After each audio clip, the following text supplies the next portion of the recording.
What is up guys, Stark here. I am back for another Fate video, and in today's video we're going to be doing the character spotlight for some of the summer batch characters, and in this video it's going to be for the summer Frankenstein. So Frankenstein comes back as a 4-star saber in the Summer 2 event, and she's a pretty interesting character. She's got some pretty good skills, but she also has a lot of negative effects that come with her skills. So she's a bit of a mixed bag, but overall at level 80, she will have 11,993 HP and 9,353 attack. This will rank her 86th overall in HP and 102 overall in attack. As far as 4-star sabers go, she'll rank 3rd overall for HP and 9th overall for attack. So she definitely has a little bit of a better upside for HP compared to attack, but she does have a lot of negative effects, as I said, for the character, which really drags her down a bit in my opinion. So speaking of those skills, the first one is going to be the Summer Galvanism B+. This will increase our Noble Phantasm gain for 3 turns. However, this will also decrease our own Noble Phantasm gauge by 10%. So first of all, you'll need to have 10% of your gauge filled in order to use this skill. And second of all, unless you have this character at multiple NP levels, so like MP2 or higher, this could potentially hinder you from using your Noble Phantasm on the same turn. Now, it kind of offsets it by the huge increase in your Noble Phantasm gain, 80% at level 10, and this is on a 5-turn charge time, and you do get 3 turns for the Noble Phantasm gain, so theoretically you could offset this greatly by, giving up that 1 Noble Phantasm turn on turn 1, and then, getting the Noble Phantasm gain to get some really good refund on it, and being able to spam your Noble Phantasm.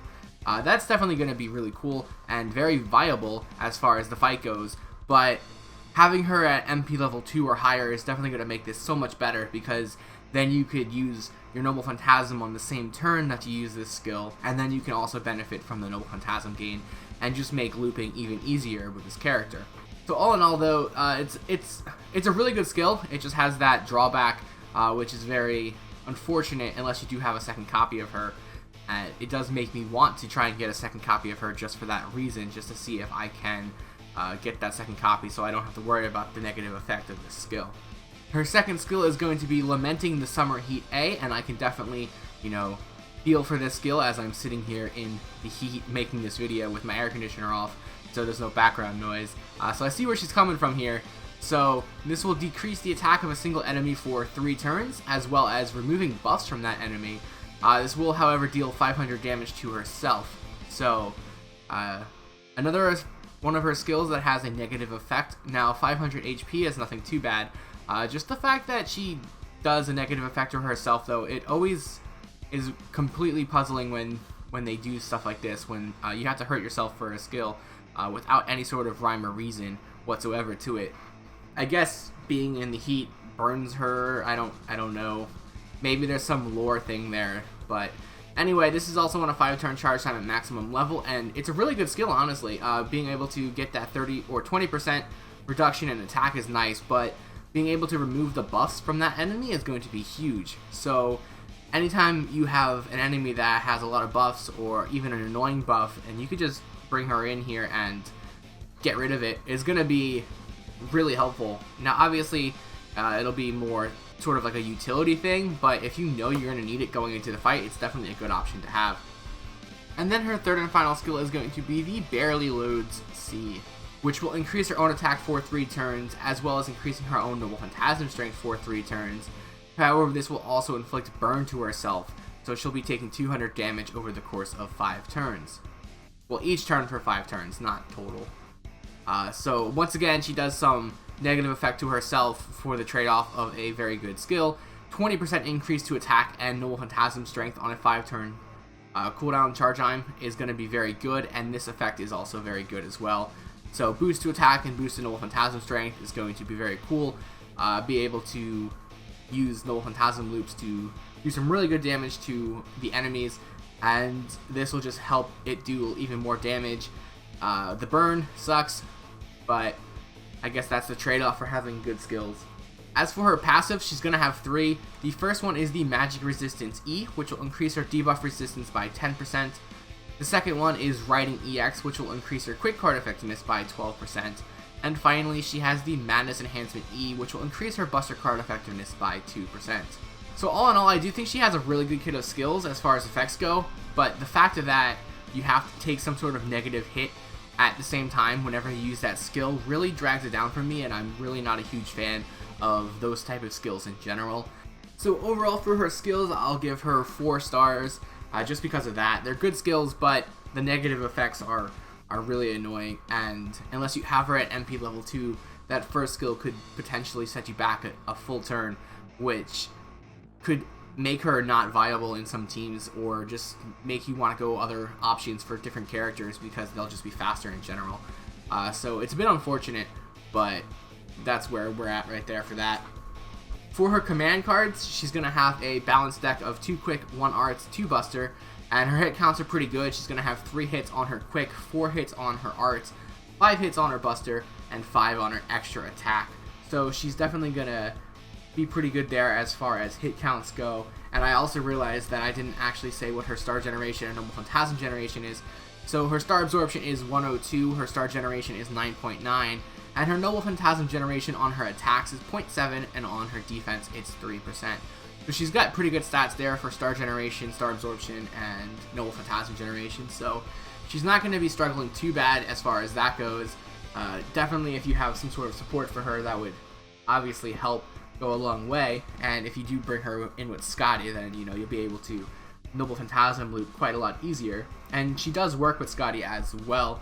It's a little bit trickier, of course, but it is very possible to loop her with Scotty. Now, the thing with her is that her noble phantasm is going to be single target, so you really can't do like the 3-turn Scotty farm team, but you can loop your noble phantasm. So if you do have like a, I don't know, like a 1-wave boss rush or something where you have multiple bosses on the same wave and you fire off your single target noble phantasm, you could potentially take out 2 or 3 of them pretty quickly if you do use her with Scotty, but you can't farm with her with Scotty. It would definitely not be very efficient as far as that goes. As for her noble phantasm, though, like I said, it is a single target quick card. It'll deal some really good damage to a single enemy, and it has the ability to inflict electricity to that enemy, and then on the overcharge it has a chance to stun that enemy for 1 turn.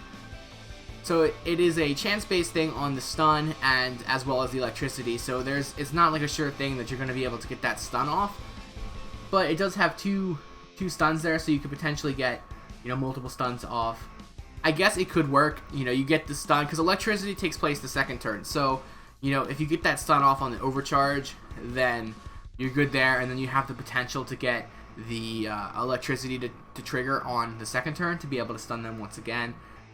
But it is just a really low % chance to get electricity to go off, so more often than not, you're probably not going to get it to go, and you probably won't even get the stun to go off either at 60%. So it's very viable to fail for both of it. So more than likely, you're just going to be doing damage to the enemy. Overall, though, it is still a pretty powerful noble phantasm, and it is a quick one. So you can use Scotty to loop it, and it does have 5 hits on it. So it's definitely a pretty good noble phantasm overall. Just I hate stun or chance-based skills, so it drags it down a little bit for me. As far as her overall damage goes, she can do some really good damage with her skills to increase her attack and her noble phantasm strength, and her noble phantasm in general just deals some pretty good damage. So overall, I will give it 4 stars for damage. As far as critical ability goes, I am only going to give her 3.5 stars here. She has decent base stats for absorption, and other than that, she doesn't really have too much for crits. None of her skills really deal with crits. Like, she has nothing for gather rate or generation rate or just gaining stars in general. She does have a quick deck with high hit counts, so she's going to generate stars pretty easily because of that, but her base generation is only at 9.9%, so you're not going to get too many stars off of that. So yeah, she really doesn't have much there other than being a quick character, which will just naturally generate stars. She's really not going to be able to help too much as far as that goes. Her noble phantasm will get 4 stars though. Even though it is a chance-based skill, which I really hate, it does do some really good damage, and it does have a high hit count, so you could potentially loop it pretty easily. And if you do get those stuns off, you do have potentially 2 turns of stuns to work with for that enemy, and you could loop it, so by the time you get that 2nd stun, like say you get electricity off, you could potentially get your noble phantasm to go off again. to stun that enemy for more turns. So yeah, the chances of that happening are pretty low, but it is there and it is possible. So that could be a very viable option to like put her in like a stun lock team or something and just keep stunning the enemies until they're dead. Haven't really tried anything like that out myself, but I'm sure it's possible to combo her with some other characters that stun and just completely shut the enemy team down. Her survivability is only going to get 3 stars. She really doesn't have any defense whatsoever, and you know, she hurts herself.